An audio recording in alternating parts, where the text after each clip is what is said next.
PPP విధానం గురించి జగన్ మాట్లాడడం ఆయన నేర ప్రవృత్తిని పైశాచికత్వాన్ని తెలియచేస్తుందని మంత్రి డోలా బాల వీరాంజనేయ స్వామి తెలిపారు.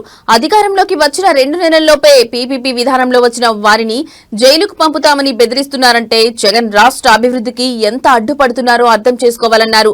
8,500 కోట్లు నిధులు ఇస్తే జగన్ మెడికల్ కాలేజీలు కట్టలేదని మండిపడ్డారు.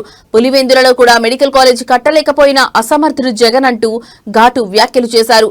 2 సంవత్సరాల్లో మెడికల్ కాలేజీలు పూర్తి చేస్తామని 100కి 75 సీట్లు ఉచితంగా ఇస్తున్నామన్నారు. ఎన్నికలకు ముందు 30 ఏళ్లు అధికారంలో ఉంటామన్న జగన్ ప్రతిపక్షానికి పరిమితమయ్యారని విమర్శించారు. మరో 30 ఏళ్లు జగన్ ప్రతిపక్షంలో ఉంటారని మంత్రి జోస్యం చెప్పారు. మెడికల్ కాలేజీ స్టార్ట్ చేసిన అసమర్థుడివి నీవు ఈరోజు మాట్లాడుతున్నావు.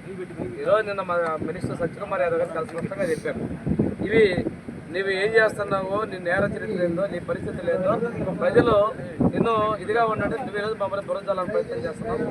ప్రజలు తప్పుదా పట్టిస్తున్నా ఎక్కట్లా మీరందరూ చూస్తూ ఉన్నారు. ప్రజలు చేతకరిస్తున్నారు. నేను ఒకటే చెప్తున్నా, 2 సంవత్సరాల్లో మేము పూర్తి చేస్తున్నాం. 15 సంవత్సరాలు అడ్మిషన్ చేస్తున్నాం.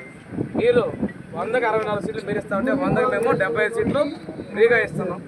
మీరు చేసినటువంటి మోసాలు కాకుండా పేద ప్రజలకు ఎక్కువ అవకాశాలు ఇచ్చడానికి మా ప్రభుత్వం కృషి చేస్తుంది. మేము ఆచరణ చేస్తున్నాం. మీరు వెయిట్ చేయండి. ప్రజలు గమనిస్తున్నారు. అనే విషయం మీరు తెలుసుకోండి.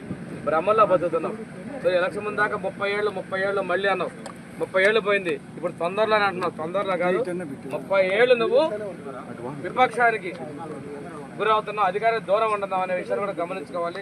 ఆ రోజు మీరు మాట్లాడిందే ఈరోజు మీరు తిరిగి మొదలు పెడతారు. కరెక్ట్ కాదని చెప్పేసి ఆయన మాజీ ముఖ్యమంత్రిని తెలియజేస్తారు.